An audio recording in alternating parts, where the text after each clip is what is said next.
out there. Be careful anyway. Cholesterol level. Do you know that more Americans die in 1 year of heart disease and related causes than all the people killed in all the wars of this century, including 1, 2, Korea, and Vietnam? Think about that. In 1 year. You recognize Kenneth Cooper, MD. Dr. Cooper, as you know, is the man who brought aerobics to such a popular feature of our culture not very long ago. And in a moment, why don't you do this now? You want to take you're going to... We're going to do the finger stick right now. So come on up. This is called the finger stick, That's the finger stick, right. That's the first starting step. to feel a little nausea already. All right, this is all you have to do to get your cholesterol level checked? Yes, this is a screening test, but highly reliable. It's also very rapid, and in 3 minutes we'll know the answer to the question. What is your cholesterol? Do you know? I'm going to guess I'm in the 200 area. Has it been checked recently? Has it been checked? I'm trying to think. Yes, it has. Only 13% of American adults know what their cholesterol level is. I wonder what your audience response is. How many know? Raise your hand if you know your cholesterol level. Boy, that number figures, that's 20%. Yeah, that's right. That's good. Now you came to the right show. Let me read here from left to right. Charles Hennekins is here. Dr. Hennekins was the principal investigator at Harvard Medical School on the aspirin thing. You take an aspirin every other day, and you reduce your chance of heart attacks. Do you believe it? Yeah. Huh? How about side effects? Do you know about that? Are you taking an aspirin every other day? No. Why not, if you believe it? Welton Gersony, MD, joins us. You are a pediatric cardiologist and chairman of the American Heart Association's Council on Cardiovascular Diseases. Doctors, and there's no charge. You don't have to sit in the magazines. This is terrific, and there's no nurse going to intercept you here. This is free advice. I want to give you as much time to ask as many questions as you wish. How long is this going to take? 3 minutes. 3 minutes, okay. Would you kindly, Dr. Gersony, give us Medical School 101 here on cardiology, all right? Well, this is a heart model. It's larger than the normal heart, which is about as big as my fist. And basically what happens here is blue blood comes from the body through the right side of the heart into a collecting chamber and is pumped out to the lungs. Then the red blood comes back to a collecting chamber and is pumped out to the body. You don't mean literally blue and red? Well, blue blood is blood that has less oxygen in it. It's my veins have a blue hue to it. So the bluish blood without oxygen pumped to the lungs. Right. Lungs puts oxygen into the blood, and then the blood comes back to the left side of the heart and is pumped out in the body. Now, what can go wrong with this mechanism?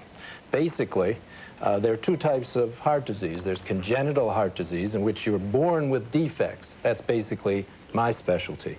You could have a tiny hole, say, between two chambers and never have a problem and live to be normal age.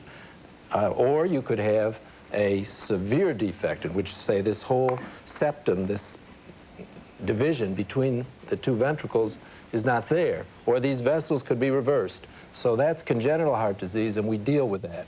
And we can talk about that later. Acquired heart disease is rheumatic fever, which inflames the inside of the heart and can cause chronic valve trouble. Cardiomyopathy, in which the muscle doesn't contract, or what you're going to hear most about from my colleagues is coronary artery disease. The heart, like any muscle, if you look at my pulse, here's a pulse beating to my hand so that I can move my hand. The heart also has blood vessels that supply the heart muscle so it can beat. If one of them is occluded or stopped up, where that blood goes will die, or be injured or die. That's an infarct. And that's an infarct, and that's what you're going to hear about predominantly That's your basic heart attack. That's the heart attack. A piece of your heart muscle dies as a result of blood starvation. That's right, or it's injured and it can recover. Incidentally, tell them what those two exterior blood vessels are. Well, that's a bypass, is it not? This is the result, and maybe Ken would like to talk about this, but this particular model shows a bypass. If there was a plug here, then the surgeon can put a bypass across there. And excuse me, and this one has three. That exterior vessel comes from the leg It's an auto transplant, is it not? Well, there's several ways to do this, and I think I should turn to well, my isn't that colleague. important? I just want to... Sure. Yes, it can come from the leg. Okay, is there something you wanted to add? Phil, let's talk about Incidentally, this. how about this for a body? This is the way I want to look in about 3 weeks. Do you have any body fat at all? No, not much. Let's go to the slides and explain. Let's show how this process of closing up these vessels Brian, occurs. number So let's 50. put the first slide on, and you'll see another photograph just of the heart. And then you'll see how this process of cholesterol building up in the vessels occurs. Go to the first slide. No, let's go back. That's the cardiac catheterization. We need the first series, which shows this slide. Yeah, there's the heart, what you're seeing here. Go on to the next slide, and you'll see vessels that are wide open. That's what they're supposed to look like. Now the next slide. And if you look carefully at this, you can see the buildups, little bumps on the inside of this coronary artery that causes disease. The next slide. And there is a vessel almost totally occluded, and at times that cholesterol plaque breaks loose. The next slide, and you see what it looks like when it goes throughout the body. So that's actually what's happening in the coronary arteries that is causing so many heart attacks. Those are plaques, huh? Those are plaques. Those are cholesterol deposits. And those are people who eat bacon and eggs, wrong? That's exactly right. Okay, I tell you, I'm so smart I can hardly stand it myself. Dr. Hennekins wants in here. Yeah, it's not just bacon and eggs. I think the general public needs to be aware of the fact that there is a distribution of the way people die in this country that's very different from the rest of the world. If you're born in a third world country today, you'll live to age 45 to 50 and you'll die from malnutrition and infection. If you're born in the United States today, you'll live till age 75, maybe 72 if you're a man and 78 if you're a woman, and you will die from either a vascular disease of the heart or brain, which accounts for almost half of all deaths, cancer, which accounts for another sixth. So in fact, the other thing that people in this country I think are not aware of is that the causes of death in the third world countries are exactly the same as they used to be in the United States at the turn of this century. Now, how have we gotten here? Well, today, I think that every American should be aware that cigarettes kills more people than all other known external causes of death in this country put together. I think cholesterol is a leading avoidable cause of premature vascular deaths. Untreated and uncontrolled high blood pressure is another major factor, and in addition, physical inactivity. So we have relationships between these factors and deaths from cardiovascular disease, and I think we can do things about it, and I think we need to. Okay, how are we doing on my cholesterol? Is that the number there? That's it. Very good. Fantastic. You want to take a shot here for us? 186. Well, I'm asking you. Very good. Huh?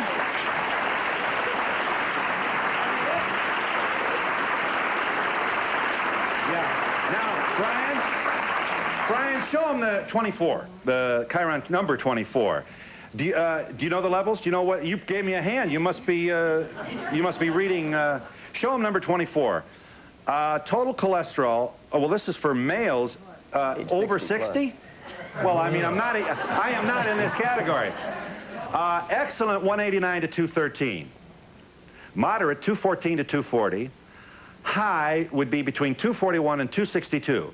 If you're over 262, you better look for a cab and find the nearest doctor's office. That's not funny. I think you would agree. Well, I would go even further and say that cholesterol, the average cholesterol in men in the U.S. is about 230 and in women maybe about 210. But that means that 1 in 5 men by the age of 60 will have a coronary event and about 1 in 17 women. Right. In China, where we have 4% of the heart disease risk is in the U.S., the average cholesterol in an adult your age is about 120. And people say, well, that's a developing country. Well, what about Japan, which has the greatest longevity of any society in the world today?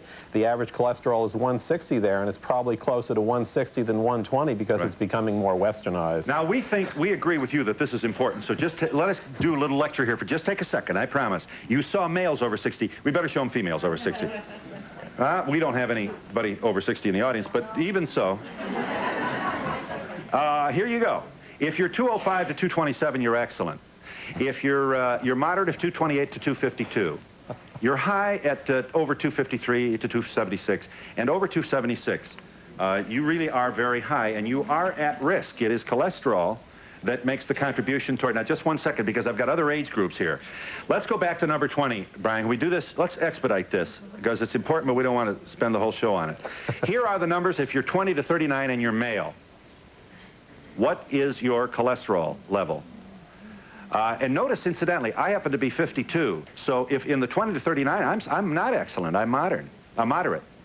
Next, females. Okay, I just want to give you a chance to absorb these numbers. These are pretty important. Do you know your... Incidentally, only 1 in 5 people know what their cholesterol level is. Next slide. Age 40 to 59. This is my group. So I am excellent. I'm right. Look at that. I mean, 186 to 209. All right. Oh boy, he talks about himself a lot, doesn't he? Next slide. Females, women, are you between the ages of 40 and 59? Those are your numbers. What level are you? And I think you want another, next slide. Oh, that's it. We got them all? Okay. All right, who wants it? I interrupted somebody. Dr. Cooper. NIH said recently that if you're over 30 years of age, your total cholesterol should be less than 200. If you're under 30 years of age, it should be less than 180 for a general rule of thumb. This last summer, we tested 7,500 people who came into Dallas and came in for one of these finger sticks, and we found only 1/3 of the 7,500 people were less than 200, 1/3 between 200 and 240, and 1/3 above 240. Yeah. That means that at least 66% of the people we tested had a potential cholesterol problem, and 33% had a fairly significant problem. Yeah. Who does not know their cholesterol? What age do you want? Pick an age group. 40. 45 years of age, somewhere in that range. 40? You're 40? 40, 45. Both of you come on down. You come down and you come down. Yeah, you don't have to now. Oh, you bet. Look, I'm still wearing my, talk about chicken. I still got a bandage on my, all right, take your time. All it is a, you know, it's a finger stick. You've given blood. Good. All right, well, come on down. But the results are going to be known. You don't care. All right. Alan Siegel will be happy to... All right. This is actually a central piece of information for any kind of what shape your cardiovascular system might be in. Yeah, it might be important to mention that many, these studies have been done on adults in which cholesterol is measured, and then we look at a population of patients to see what happened to them, and they have a higher death rate from heart disease. For children, it's very difficult because we'll really never know the answer on a group of, say, toddlers as what's going to happen to them when you're 50 years old. Mm-hmm. So we have to make certain adjustments in our thinking about children to look at their cholesterol, keep them on a prudent diet, but be careful about their growth and development to be sure that we don't change their diet too much. But remember that heart disease is characterized by about 20 years of incubation at least, and the most common first symptom of severe underlying heart disease is sudden death. Keep that in the back of your mind. Yeah, I will keep that in mind. I think another point that I think is important to consider Dr. Hennekens. Yes, I'd like to distinguish between what a usual value is and what a desirable value. Usual in this society is around 230 in men, 210 in women, and when you get to 186, people cheer and say, well, this is great, but that still may mean by the age of 60 about a 1 in 10 chance of a heart attack. The Framingham Heart Study, which looked at the heart disease risks in a group of thousands of men and women, found that it was below 150 to 160 where there were virtually no heart attacks. So I'm not saying that that's necessarily easily achievable in this society today, but with regard to the risks of the disease, it gives us the lowest risks. Okay, now we've got a lot of show and tell for you today. Do you know your body fat? What? Where do we get these audiences?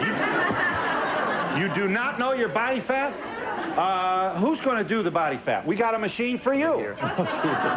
Now, wait a minute. Hang on one second. Carol Story is a producer in our office, and we've asked her to... she's brave and obviously well-centered emotionally, because we are about to tell you how much she weighs. That's pretty important, is it not, for this? Who's going to do show and tell? Okay, Dr. Lipke. You're wired, so we don't have to worry about you. Not in the sense that the feds are after you, but you don't. Okay, give us your spiel, doctor, if you will, please. Well, Phil, basically, obesity has been declared as of 1985 a standalone... Sorry, you're upstaging. I tell you what, may I ask you to just, not because I'm very insecure and I'm afraid people will be looking at you instead of me, so I don't want to. No, be good enough to sit and we'll have in 3 minutes your cholesterol. Now we can see Carol. Forgive me, Doc. No problem. Obesity is truly been declared as of 1985 by the National Institutes of Health as a standalone risk factor. In fact, obesity has been declared a disease unto itself. It's now the medical standard, the new medical standard, that obesity needs to be diagnosed and treated by your physician. The true definition of obesity is difficult, or has been difficult, to arrive at. That's because it is the percent body fat. Historically, this has been done in research laboratories by dunking people in a hydrostatic tank, putting people underwater, and there's a basic instinct that people don't like to be underwater with no air in their lungs. So we looked at this and have developed a system to allow us to measure percent body fat, which is the true definition of obesity, in a way that allows us to screen the general public. I assume this is computer technology. Exactly. So you don't have to sit in a tub. Exactly. All right. Would you be good enough then to get started? And may I ask just, because time is a problem, how long does it, what are you going to do? Just tell us what you're going to do, and then we'll leave you for the moment and try and get some more information. What we'll do is we're going to put 4 electrode sensors on Carol here, and we're going to inject into her body, or introduce into her body, a very minute amount of electricity at a very specific amperage, 800 microamps at 50 kilohertz. We will measure how well that body conducts. You only made the audience a little nervous. There'll be a quiz on Monday, yes. I know. And we've only lost a few folks. The idea is that your body is about 2/3 water, and your lean tissue, your muscle tissue, is about 75% water, plus or minus a couple of percent. Now, if you take a glass of water and pour in some olive oil into that water, you'll notice that the fat doesn't mix with water. Therefore, fat has very little water in it. If you get into a hot tub, for example, we put in a hairdryer, and we plug in that hairdryer, that electricity will conduct very clearly, and you'll know that because of water. So we're going to measure how much lean tissue there is in this body versus fat by measuring electrical conduction. Very good. Very good. Kindly, and how long does this take? It's about a 3-minute process, and we can come and go with it. Very While good. he's doing that, I have 2 slides that show how we do this in the laboratory that include skin caliper measurements of skin fold thickness and underwater weighing. If we see those 2 slides. Let me see. Oh, yeah, 62. This is slide number 62. We've got so much computer. That's the research work. We measure 7 different areas, the skin calipers, and then we try to find out whether you sink or float, because, you know, muscle mass sinks and fat floats. Right. But from that, we can determine exactly percent body fat, and we suggest that a man should be between 15 and 19% body fat, a woman 18 to 22% body fat. There is some adjustment to that. But remember, it's fat associated with disease. It's not weight. And you can be big and be lean. You can be light and be fat. For example, we've tested a lot of professional football players, and we find these men that weigh 210, 215 pounds and are only 3 and 4% body fat. I'm 14% body fat. Herschel Walker is less than 3% body fat. Incidentally, it says here that we have Jim Fick's autopsy results. This is number 64. May we see this?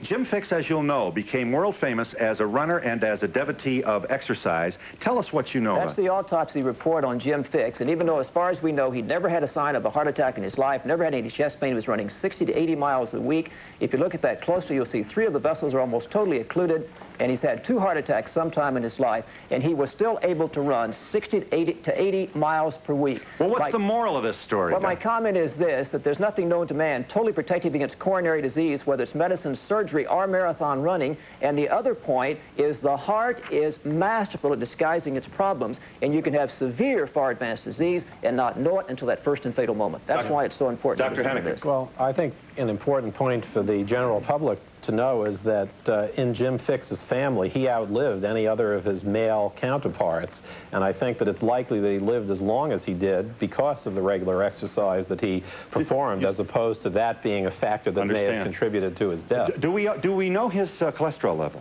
Yes, he was about 287 at the time, or right before his death. And as Charlie said, his father had a heart attack at age 36 and died at age 43. And remember, if you want to protect yourself from having a heart attack, you've got to select the proper parents. A lot of truth to that. Yeah. You didn't take your test? Oh, not yet. Oh, one at a time. Would you kindly stand? Okay. This is fair news, huh? Take the picture of the machine, Brian. We just checked this woman's cholesterol. It's the machine up. There it is. What does that say? 269. Does it say 269? I can't see the monitor. 269. Okay.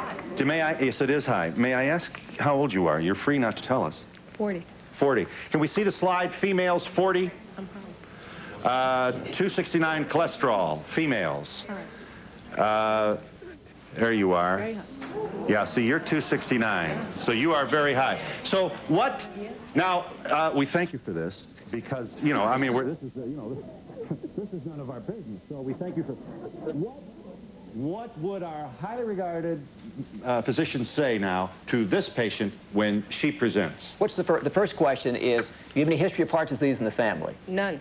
So this is not genetic. It is very likely the result of diet, inactivity, and we know in the vast majority of cases with cholesterol this high, you can correct it by just losing weight and or changing your diet, restricting the fat intake in the diet, and a combination of exercise. Losing weight? Well, this is hardly a woman with a weight problem. What are you, about a 6? No. Size 6? 10. You're a 10. I would say changing her diet. It'd be interesting to find out what percent of your diet is fat. Can I try? What'd you have for breakfast? 2 slices of wheat toast and cream of wheat, and half a cup of coffee with sugar and milk. And how about last night, supper? I had a tuna fish sandwich. She's got a reasonably good diet, and this may be genetic, and the only chance she may have is to use medications to lower that down to less than 200. Anybody else? What would you... I realize this is hardly the professional approach, but accommodating, as I know you will, the host's effort to make some sense here. You have to remember that it's the 3 things you can't do anything about are your genetics and your sex and your age. So those are the things that you can't control. So what we want to do with someone like her is to control the other things. And I'd ask her not only about her cholesterol, but whether she smokes, whether she has any of the other... What's your blood pressure? 110/70. So basically, she has, of course... This is a perfectly healthy woman with a lousy cholesterol number. That's right. What is going on? Is this unusual? No, we need to elaborate on this because we're looking just at one thing, that's the total cholesterol. We got to break it down into its component parts. The good are HDL cholesterol and the bad are LDL cholesterol. And we might find that she has an HDL cholesterol of 100, which is exceptionally high, meaning her coronary risk is low. So that's the importance. If you have the cholesterol this high, the next step is to get it repeated and then to break it down into its component parts. One more point. The message is she has to be evaluated. Yes, I know that. One more question. High cholesterol does not doom you. There are presumably people become centenarians with high cholesterol. So? And the majority of those people, if you break it down, have a high HDL cholesterol. Their total cholesterol is high because the fractionated good part of the cholesterol, the HDL, is high. And remember that one of the most effective things known to man or to woman to increase the good or HDL cholesterol is aerobic type exercise. Did you want in here, Dr. Hennekens? Dr. Hennekens, well, you're I looking think doubtful. Dr. Gersony's comment I'd want to echo. I think it's not possible in any setting other than in the doctor's office to really understand completely the risk profile. But I think that, you know, our statements go, as we said earlier, that cigarettes kills more people than everything else put together, and elevated cholesterol is at the level of which we see in this society kills more people prematurely from heart disease than any other factor. So I think it's something that has to be heeded. Right. In a moment, we're going to tell you Carol Story's body fat. What else are we going to tell them? I mean, this is a big computer deal. You got everything on there. You can tell what school she went to and she was a kid. And also the aspirin issue. Does it help prevent heart attacks? And what has the FDA said? And can they use it in advertising? Do you believe it? Are there side effects? We'll be back in just a moment.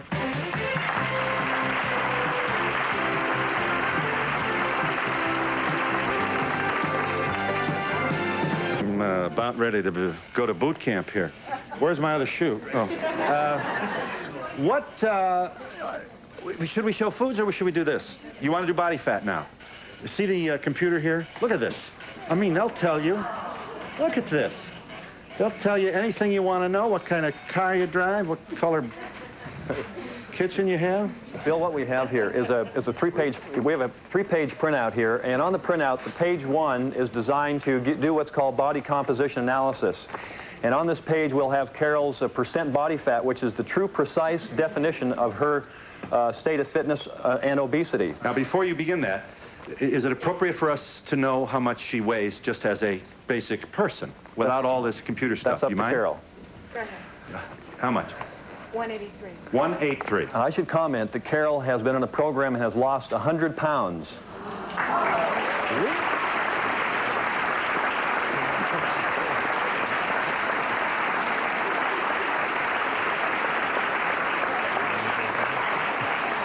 All right, now tell us what you found out with all this high-tech stuff. Well, we found out here that Carol's current percent body fat is 30.3%. And the optimal range for a female in her age group is 18 to 26% in terms of a range. The average, as was pointed out earlier in terms of cholesterol, the average in America is much higher than what the optimal should be.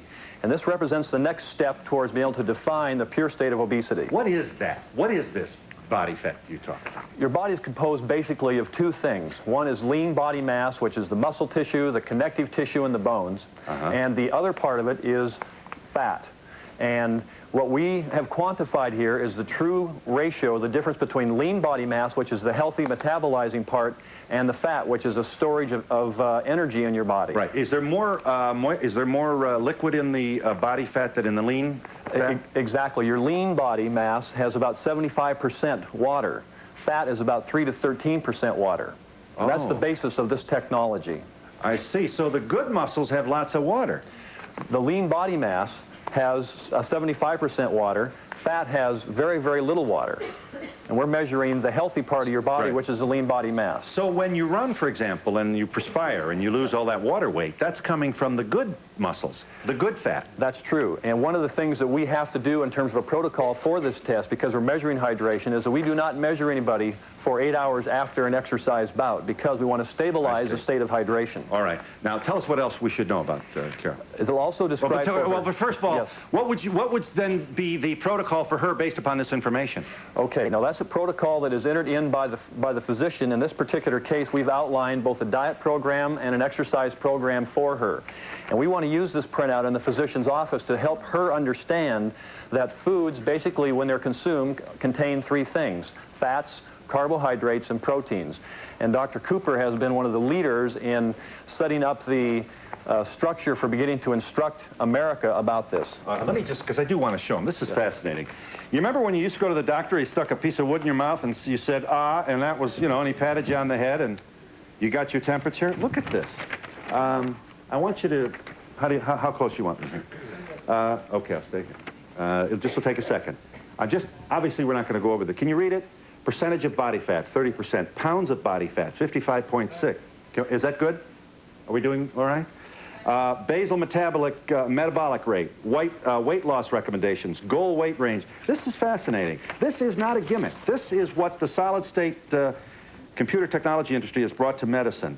And it's just one slice of how much this game of yours has changed over the past And Phil, having a percent body fat gives the person a realistic goal based on him or based on her, not based on a chart. So many people feel they have big bones and they can tolerate more weight than allowed by those metropolitan standards. This eliminates that and gives that person a realistic goal. And remember, too, though, you're not going to lose weight rapidly with exercise.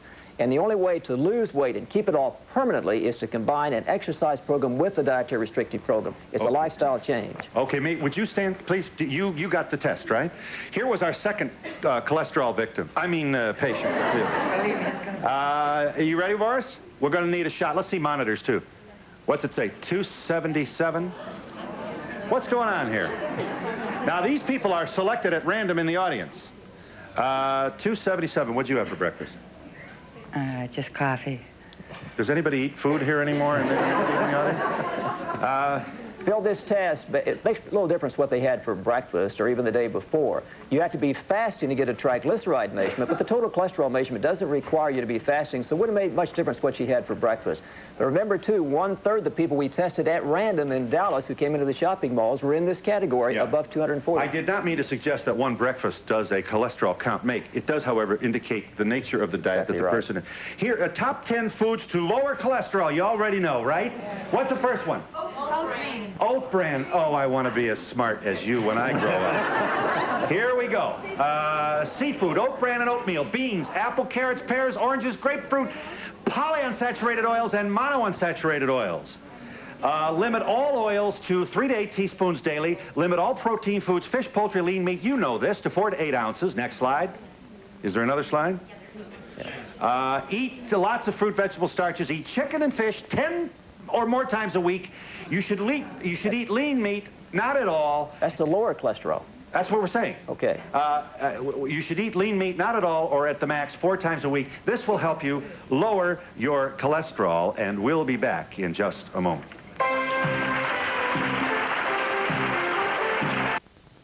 Got Jocks makes carpet and upholstery cleaning easier than ever before with the amazing new Power Steamer by Bissell. The Power Steamer lets you deep clean your carpets and upholstery rent-free anytime you like. The Power Steamer shoots warm cleaning solution, while powerful suction pulls the liquid and dirt back out. Gets carpeting deep down clean, yet fast pickup action won't soak carpet or upholstery. Don't rent, own your own Bissell Power Steamer and get the deep cleaning results you'd expect from a professional. Take home your Power Steamer today. $179.99 now at Got Jocks. The drug criminals don't get the breaks here anymore because one senator made good his promise. Pete Wilson, the new law that helps keep pushers in jail, wrote the law that keeps drug paraphernalia from being sold through the mails, changed the laws so that more money seized in drug raids goes right back into enforcement. And his new law cuts off aid to countries that won't help against smuggling drugs. Some just talk. Your senator does something. Pete Wilson, always fighting for California. It's good. So very special, tasty good. Ah, you'll say. That's Mom. And Dad. And Sue. And Ray. The Red Apple. Cafe. The Red Apple. Cafe. Don't miss this month's Red Apple special. A fresh northern halibut dinner with everything for just $8.95. The Red Apple Cafe. You get a lot of good food at a really good price. The Red Apple Cafe on Shaw in Clovis across from Bonds. Did you hear the news? At last, April Freshness is in a dryer sheet. Introducing new Downy dryer sheets, and their biggest fan is Bernard's. Whoa, Katie, your blanket needs April Freshness. Downy sheets make everything April Fresh. Katie, see how April Fresh my stuff is? You said it. Your blanket's history. They're here. New Downy dryer sheets for April Freshness from your dryer. That determines body fat that Carol just did for us. And this audience has a ton of questions, and we'll give you a chance. This will just take a second. Brian, may we see the bad foods, please? The high cholesterol foods, even though this audience already knows what they are. Eggs, sausage. Right, these are the foods that tend to raise cholesterol. We have eggs, sausage, cold cuts, hot dogs, greasy foods, organ meats, ice cream. Next slide. Look at these standard foods that are high in saturated fat and high in cholesterol. Cheese, beef in excess, butter, commercial pastries, enriched desserts, and fast foods. They're so high in saturated fat. And remember, too, to lower the cholesterol, it's necessary to increase the intake of the polyunsaturated fats. And those are basically the vegetable oils. And the monounsaturated fats are probably a little better than the polyunsaturated fats. And that's where olive oil is so important. Because olive oil has a tendency to lower the total cholesterol but without affecting the good HDL cholesterol as compared to the saturated fats like mazola oil, corn oil, things of that type. We've got so many things going in the air here. We better do aspirin, right? Okay. Dr. Hennekins, sir, you were the principal investigator on the aspirin link with heart disease that was conducted at the Harvard Medical School. You are Associate Professor of Medicine, Brigham and Women's Hospital at Harvard Medical School. You don't have any doubt, if I'm to understand this, in your professional mind, that one aspirin every other day, according to the tests that you conducted, exhaustive as they were, will reduce the chance of heart attack. Well, let me explain to you what the finding was and how it fits into what we know. The U.S. Food and Drug Administration in 1985 has prescription labeled aspirin as of potential benefit for patients who've had a heart attack, who've had stroke, or who have unstable angina pectoris.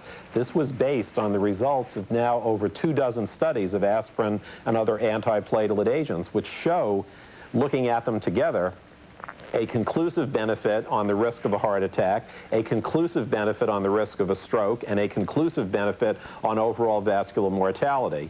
Now, our one study has shown an effect on reducing the rate of a first heart attack in healthy people that's about as conclusive as all of the 25 studies put together in the treatment of heart attack. However, our study was quite inconclusive on the issues of stroke and vascular mortality. So I think you mean on the prevention of? That's right. So I think the message for the general public is that any use of aspirin in the prevention of cardiovascular disease has to be an individual decision between the doctor and the patient. It has to weigh the risk factor profile, what the cholesterol level is, what the blood pressure level is, whether they smoke or not. It has to weigh the risks of aspirin, which include gastrointestinal distress, some GI bleeding, maybe even some small risk of hemorrhagic stroke, because anything that decreases the tendency of blood to clot will increase the tendency to bleed, and then all of that in view of this newly found benefit. But if you smoke and you have high cholesterol and you eat chocolate-covered cherries all day long and drink a lot of beer, why would you even make that admonition? We know that's bad for us. Well, you're saying an aspirin is not going to save these people, but presumably your studies show that it might contribute to their longevity.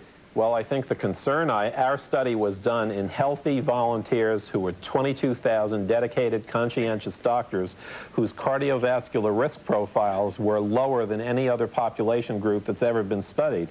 So I personally think it would be tragic indeed if the general public gets the message that they don't have to worry about their cholesterol, they can continue to smoke and take an aspirin instead. I understand. I appreciate very much your conservative approach to this. That's certainly consistent with a good researcher.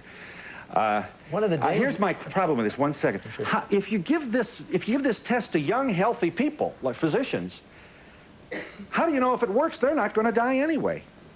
Do you know what I mean? How do you know that the test application was causal in any way if they're already healthy? Well, you're making two important points. I think one of them is how valid is the result, and I think the study is quite valid and quite conclusive. The second point you're making is how generalizable is it to the general population? Right.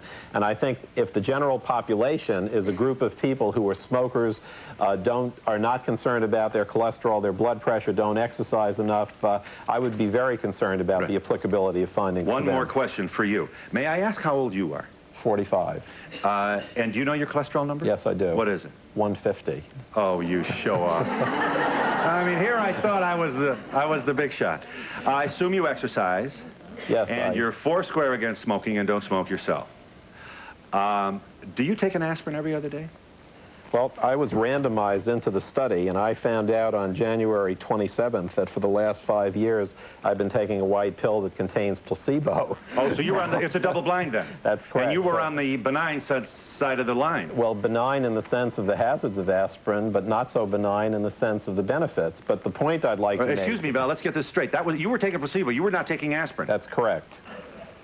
All right, well, tell us now. The study's over, right? Okay, the study's over. What are you going to do as a result of your own work? You've asked me a very personal question. I'll give you a very personal answer. And the age, there's diabetes on my mother's side, there's premature heart disease on my father's side, but I do have a low cholesterol, I have a low normal blood pressure, I exercise regularly, I play squash just about every day, and actually what I'm trying to do is to work out with my own doctor what the best thing for me to do is, and I want to practice what I preach. I think. Wait a minute. The #1 doctor at Harvard in the aspirin study doesn't take aspirin. Well, actually, the fact of the matter is that at the present time, I am taking it in therapeutic doses for a ruptured disc.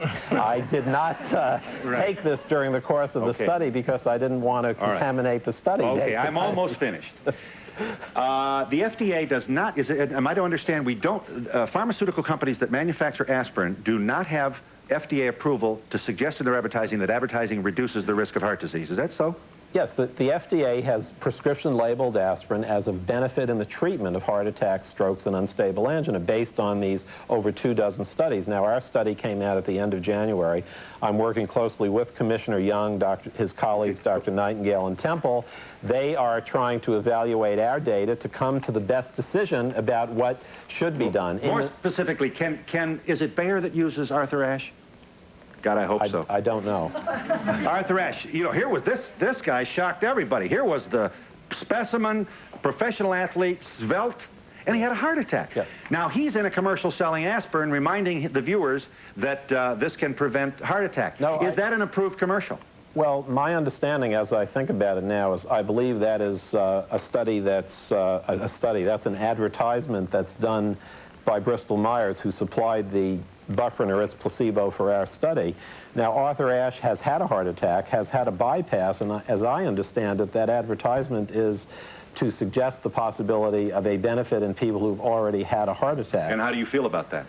Well, is that a good idea? Well, I feel that to the extent that the public is educated as to the potential utility of aspirin in the treatment of these conditions, that is an FDA-approved recommendation, and that's what... I feel like I'm talking to Oliver North here. But you want it in, Dr. Gersony, please. Well, I think... Yeah, go ahead. Perhaps these are statistical studies that are beginning to show us the way with the aspirin. I think people, most cardiologists I know and my colleagues, and I did perhaps an informal survey, are moving in this direction and saying the answer to your question is yes. After all, he's the one who did this study, and it's hard. So this really leans positively, I think we're moving that way. One of the benefits of the American Heart Association, which is, I think, very important, is that the experts will get together, look at all the data from so many studies. This was probably the best study ever done in this. But science changes. New information comes in, and there has been no formal recommendation as yet. And you are desperately concerned that the public does not get the idea that aspirin is a magic pill. I get it. We'll be back in a moment. Cholesterol you have in your blood. The best predictor of a future coronary event is probably the HDL cholesterol or the total cholesterol HDL ratio. Those two things are very important in predicting disease. Yes. I just wonder what you thought of the Pritikin diet. The Pritikin diet, I think, is too strict because people won't follow it. It's 80% complex carbohydrate, 10% fat, and 10% protein. The American Heart Association allows 25 to 30% fat, which is much more palatable. That's true with most diets, that they're very difficult to follow, and we look for a prudent middle road diet. Yes.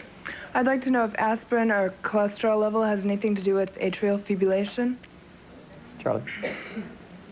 No. You want me to take this, guys? Not related. No, there's no correlation. What happens if you take an aspirin every day instead of every other day? That's okay. You know, well, you won't get a headache this year, but... you're saying no, right? I assume. You can overdo aspirin, right? No, I said that the studies that have been done in the treatment of heart attacks have used one aspirin every day and two twice a day. We used one every other day to get a lower risk and a better benefit, but studies have been done that show that one a day in the treatment of heart attacks would have the same benefit on the recurrence of a heart attack. Two questions. Does the aspirin have to be buffered, and what about women taking it? Okay, there's no evidence that any particular preparation would have a different benefit on platelets, so that in fact the brand doesn't matter, but it must have aspirin in it. Acetaminophen compounds such as buffered aspirin, it really doesn't matter. We happen to use the buffered aspirin in our study, but I don't think it really matters. So, but Tylenol is not what we're talking about. Some people do better with buffered aspirin because of stomach irritation. Incidentally, you did my check. How am I doing body fat? 18%. What is it? 18%.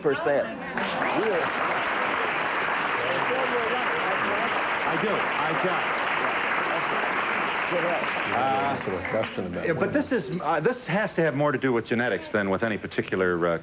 I do exercise, but like everybody else, I'm in and out and up and down. And we have an estimated 50 million Americans in excess of their ideal body weight by 1 billion pounds. Got a lot of obesity in this country. Yeah. I was wondering why the women's cholesterol rate is higher than the men's. Up until the menopause, at least, a woman has a higher HDL cholesterol than a man has. A man is 45, a woman is 55. That's going to affect the total cholesterol. This book by Dr. Kenneth Cooper is his contribution to help you control your cholesterol. And it's exactly how I would have titled this work. We'll be back in just a moment. From Pace, you go to Pace? Pace University's 21-year-old student has a what? 150. 150. Look at that. Wise guy. And, just one second. We better get oils and fats in. Give him your briefest speech, Dr. Cooper. List number 15. Polyunsaturated. The polyunsaturated tend to lower the total cholesterol and also lower the HDL. You don't want that. That's when we go on to the monounsaturated fats. And that's where you deal with such things as olive oil and peanut oil, rapeseed oil, things of that type, because they lower the total cholesterol, affecting the HDL. What about mono? Those are the monos. Those are the ones you want. Those are probably the best ones to lower cholesterol. Yeah. I was wondering, because that, excluding his case, because kids under 21 eat more fast foods, fried foods, and drink a lot of alcohol, would their cholesterol levels have to be high? Speak for yourself. Yeah. Speaking for myself, I'm 18. Why don't you give us, tell us how you feel about young people and diet. All right, you have to keep in mind that the total cholesterol increases as you grow older, so normally a younger person have a lower total cholesterol. I doubt very seriously if his 150 is related to his diet. It may be genetic, it may be to his lifestyle. You have a patient here, and I don't want to ignore him. Bartolomeo joins us. You're a heart patient, are you, of Dr. Person, of Dr. Cooper's? Have you had an incident? Okay, 2 years ago, as a result of a routine stress test, they found that I did have coronary artery disease. You do. And had a bypass surgery 2 years ago. My problem was a result of a genetic cholesterol condition. Was well over 300 since the surgery. I've been on an exercise routine. I'm taking Mevacor. I'm now down to 213. Right. And had a head-to-toe physical about a month ago from Dr. Cooper, and everything checked out okay. Would you eat shredded wheat all day, or what do you do? I mean, what? Low fat and low cholesterol. No red meat. No red meat. No eggs, no bacon, nothing. Right, absolutely no not. cheese. No cheese. No shrimp. What do you eat? Everything else. So I chicken. Lots of chicken, salads, those type of foods. But Bill, he's on 2 medications. He's on Mevacor and Questran, and by the way, we checked his 2 children, and one daughter had a cholesterol of over 450, and another daughter of 275. Does garlic help lower blood pressure and cholesterol? Garlic. Garlic has no effect on either that I know about. Yes. Why is it better not, well, no, I said it wrong. Why is it not good to have shellfish as compared to the flatfish? Well, again, the shrimp are high in cholesterol, and the other fish aren't that high in cholesterol. Remember that the cold water fish, they had the EPA, which tends to lower cholesterol, and the shellfish don't have that. Yes, ma'am. I swim laps from time to time, and when I do, around the 20th lap, I have a very bad pain in my chest, and then it'll go away after about 10 more laps. What does that mean? Anytime that you have chest pain with exercise, you must see your physician. Very likely require a stress test to see whether or not you have any signs of disease. But very often, what you just described is not indicative of heart disease. Yes. Does stress play a factor in the cholesterol level? It does tend to elevate the total cholesterol. College students take examinations, their cholesterols tend to go up. Yes. I would like to know how valid the cholesterol screen is. Title of Dr. Cooper's book. I feel real guilty because I haven't taken any calls. Hi, I'm almost out of time. What did you want to say? Yes, I've been in the military for about 10 years now, okay? And all of a sudden they told me I have a high cholesterol problem. How accurate are these tests really are? How old are you? I'm 30 now. What's your cholesterol? What is your number? They told me I'm 250, 53. Okay, 250 may or may not be elevated, again, based upon the HDL, but remember, these screening devices are plus or minus 10 to 15%. If it's elevated, get it reevaluated and have it fractionated into the HDL and LDL component. It may not be of any significance. Yes. Do you recommend a stress test for people that exercise a lot? We make it mandatory for people past 40 years of age at our center in Dallas that they have stress tested and then re-stress tested every 3 years. We passed 7 million miles in our track, only had one major problem in 17 years. Yes. Service is provided. Cholesterol levels fluctuate like a